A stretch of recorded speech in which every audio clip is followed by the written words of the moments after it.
खैरियत से हैं। मैं नवाज खान फिर से आपके सामने वही टॉपिक यानी बर्क के साथ हाजिर हुआ हूं। आइए देखते हैं कि बर्क की मजीद मालूमात क्या है। जैसे हमने पिछले वीडियो में पढ़ा है कि वोल्टेज क्या है। वोल्टेज यानी उसे और एक नाम दिया जाता है मुज़मिर फर्क क्या है।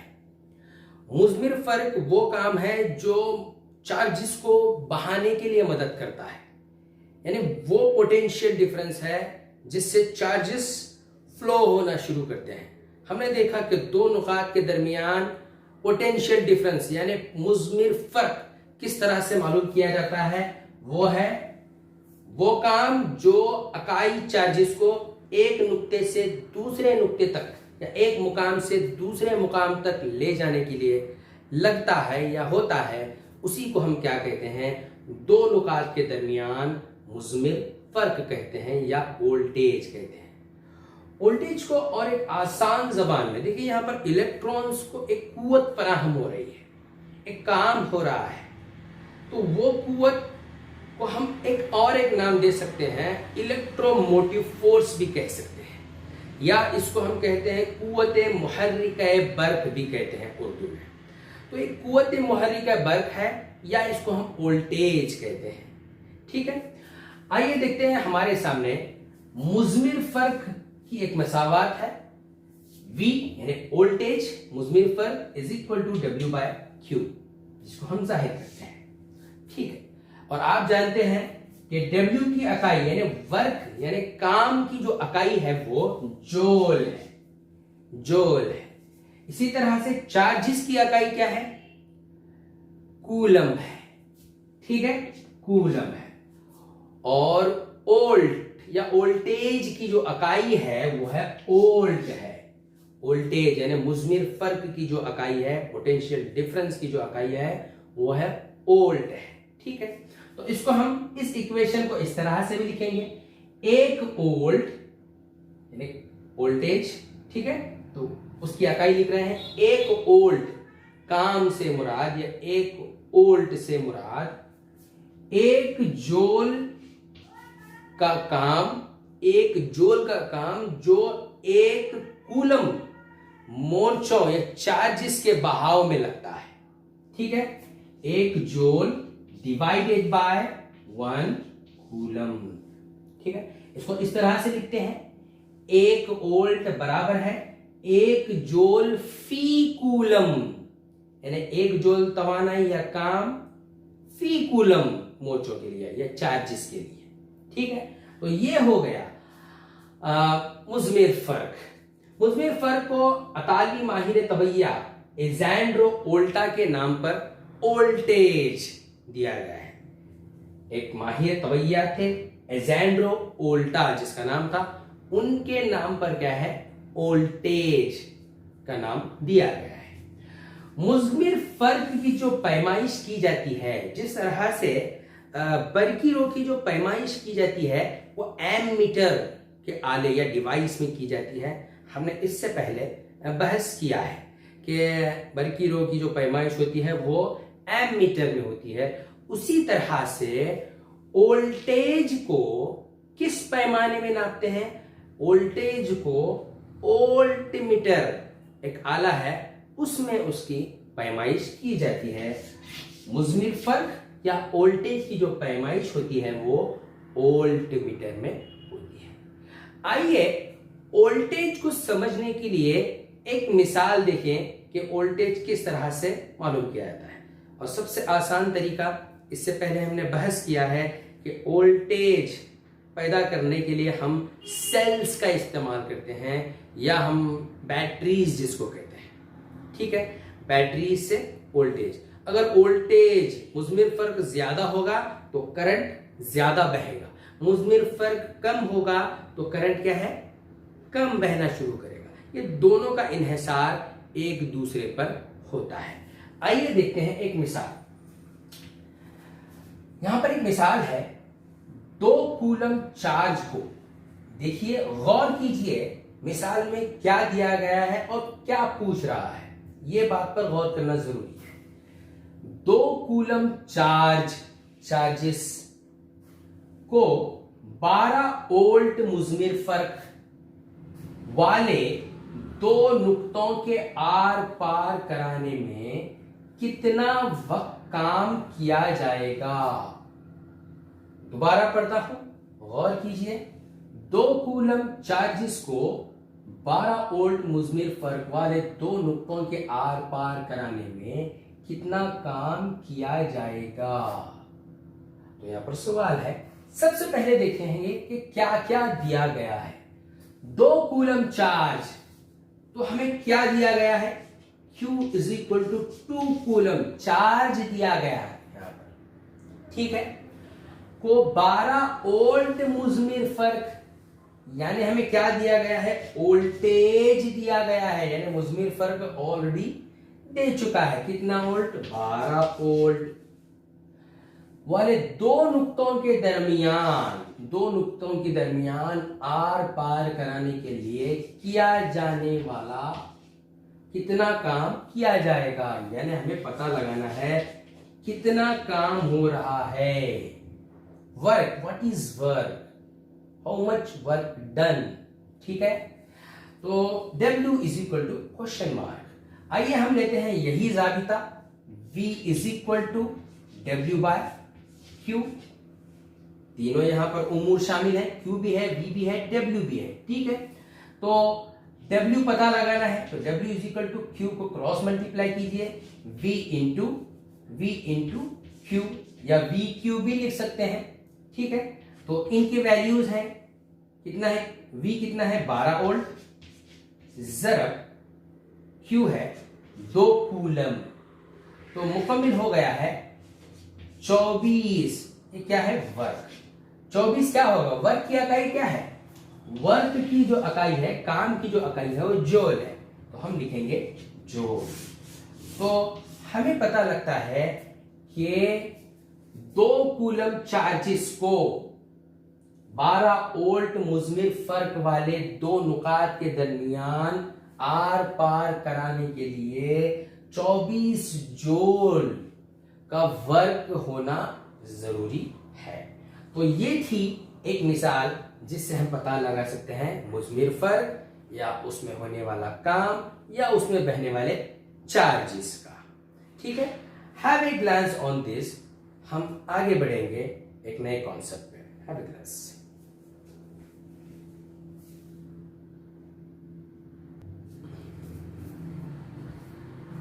आइए देखते हैं कि सर्किट डायग्राम में इस्तेमाल होने वाले कुछ अज्जा क्या हैं। सर्किट डायग्राम में कौन कौन से हिस्से इस्तेमाल होते हैं और उनको किन अलामतों से जाहिर किया जाता है। जैसे कि आप देख रहे हैं कि सबसे पहले बरकी सेल हम इस्तेमाल करते हैं घरों में। आपने देखा है सेल की सूरत इस तरह का होता है, उसका एक सिरा होता है, पॉजिटिव एंड नेगेटिव एंड होता है।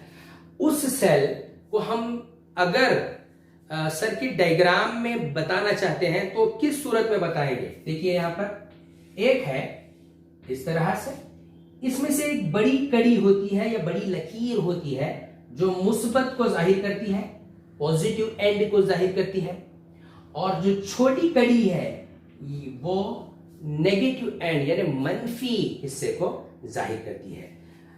बड़ी लंबाई वाली जो लकीर है वो मुस्बत हिस्से को जाहिर करती है, मुस्बत से जुड़ी होती है, और छोटी जो हिस्सा होता है, लकीर होती है, वो मनफी पहलू या मनफी तार से जुड़ी होती है, ठीक है। तो ये हो गया एक सेल। ये जो आपके सामने नजर आ रहा है एक सेल है।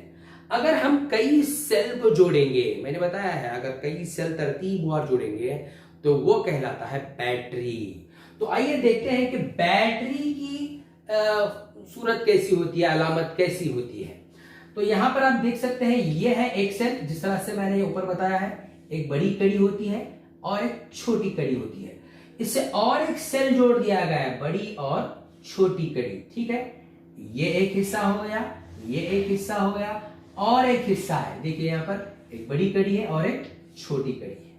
और इनके जो आखिरी सिरे होते हैं, अगर बड़ी कड़ी है या लंबाई वाली है तो उसको मुस्बत पहलू से जोड़ दिया जाता है, मुस्बत तार से जोड़ दिया जाता है, जबकि जो छोटी कड़ी है या छोटी लंबाई वाली लकीर है, इसको हम मनफी पहलू या तार के मनफी हिस्से से जोड़ दिया जाता है। तो अब हम देख सकते हैं कि बैटरी में कुल कितने सेल मौजूद हैं। तो ये एक सेल को जाहिर करता है। देखिए यहाँ पर एक सेल में क्या होता है, एक बड़ी कड़ी होती है और एक छोटी कड़ी होती है। तो यहाँ पर एक सेल है, ये 2 सेल है, ये 3 सेल है। तो ये एक दूसरे से जुड़े हुए हैं। तो ये एक दूसरे से जुड़े हुए हैं, देख सकते हैं आप, एक दूसरे से जुड़े हुए हैं। तो इसको हम बैटरी कहते हैं। अगर एक से ज्यादा सेल आपको नजर आए तो वो सेल नहीं कहलाता, वो बैटरी कहलाता है। आइए देखते हैं नेक्स्ट। मैंने आपको बताया है कि बरकीरो अगर बहना है तो जब हम स्विच ऑन करेंगे तो वास्ता क्या हो जाता है, वो बंद हो जाता है। उससे क्या मुराद है, देखिए यहां पर प्लग कुंजी या की भी कहते हैं हम, अंग्रेजी में KEY की, प्लग कुंजी या स्विच कहते हैं। स्विच, अगर स्विच खुला हुआ हो, खुला हुआ से मुराद ऑफ हो, याद रख लीजिए, स्विच खुलना से मुराद है ऑफ होना, ठीक है। अगर स्विच खुला हुआ हो तो उसको इस तरह से जाहिर किया जाता है। 2 सिरे होते हैं, उसको इस तरह से जाहिर किया जाता है, ठीक है। अगर स्विच ऑफ हो, ऑन हो, ठीक है, अगर स्विच ऑन हो या बंद हो, जिसको हम कह सकते हैं, स्विच प्लग कुंजी का बंद होना से मुराद क्या है, स्विच ऑन होना। कंफ्यूज मत होइएगा, प्लग कुंजी का बंद होना से मुराद स्विच ऑन होना, प्लग कुंजी का खुलना या स्विच का खुलना से मुराद स्विच ऑफ होना। ऑफ होना को हम इस तरह से दिखा रहे हैं। अगर ऑन होना को दिखाना है तो दरमियान में हम एक नुक्ता बता रहे हैं, ठीक है। तो ये है प्लग कुंजी का बंद होना या स्विच ऑन होना, स्विच ऑन, स्विच ऑफ, ठीक। इसी तरह से तार का जोड़ना, मान लो एक तार है, बरकीरो ले जा रहा है, फिर दोबारा और एक कनेक्शन हमको देना है, तो इस तरह से हम क्या करते हैं, तार को जोड़ सकते हैं, दिखा रहा है, ठीक है। तार को जोड़ने की जो अलामत है वो ये है। तार को बिना क्रॉसिंग किए, अब ये क्रॉसिंग हो रहा है, तीसरा तार आके जुड़ रहा है, बराहे रास्त जुड़ रहा है इससे, बगैर जोड़े के तार को क्रॉस करके हमें आगे लेकर जाना है। तो उसको क्या करते हैं, तार को लेकर आते हैं, इसको इस तरह से गुजारेंगे, ठीक है। तो यहां पर दिखाया जा रहा है, देखिए यहाँ पर तार आ रहा है, यहां से इसको टच नहीं कर रहा, मस नहीं कर रहा है, तो यहां से बगैर मस किए वो आगे गुजरता है। इसको हम कहते हैं जोड़ के बिना क्रॉसिंग, ठीक है। और बल्कि बल्ब को किस तरह से जाहिर किया जाता है, बल्कि बल्ब को देखिए यहाँ पर मैंने बताया है इससे पहले, ठीक है। टंगस्टन से बना होता है बल्ब के अंदर, देखें आप, तो ये अलामत है बल्ब की। या तो पूरी तरह से बल्ब को हम जाहिर करके भी बल्ब की अलामत को बता सकते हैं।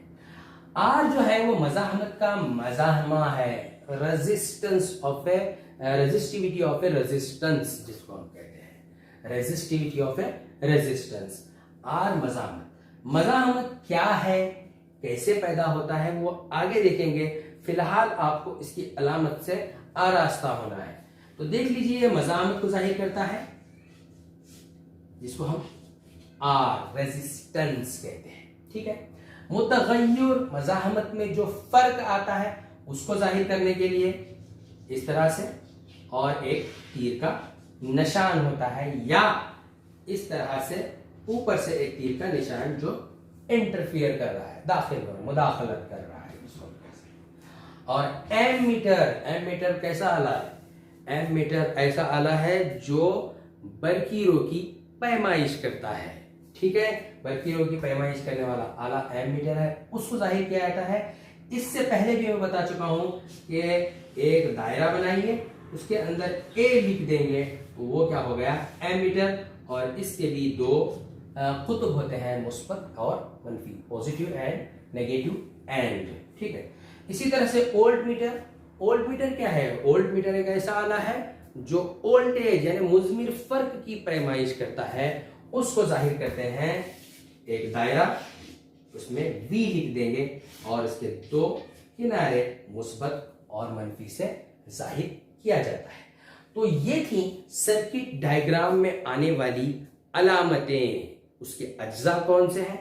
अगर स्विच आएगा तो उसकी अलामत क्या होगी, बल्ब आएगा तो उसकी अलामत क्या होगी, इसी तरह से प्लग कुंजी अगर खुली हुई है, ऑफ है, तो उसकी अलामत क्या है, जिसको हम सरसरी तौर पर देख चुके हैं। मैं चाहता हूं इसको आप अच्छी तरह से याद रखें, ये बहुत अहम है। आगे इस पर हम बहस करेंगे। Have a glance on this. If you have any doubt, any question, आपको कोई शुकूक और शुबा है तो आप कमेंट बॉक्स में ज़रूर लिखें। बड़ी खुशी हो रही है कि कई स्टूडेंट्स हमारे चैनल्स को देख रहे हैं और आपकी यही मोहब्बत है जिससे मैं और मज़ीद वीडियो बनाऊंगा आपके लिए। देखते रहिए, सब्सक्राइब कीजिए चैनल और लाइक कीजिए। अस्सलामु अलैकुम वरहमतुल्लाहि वबरकातुहू।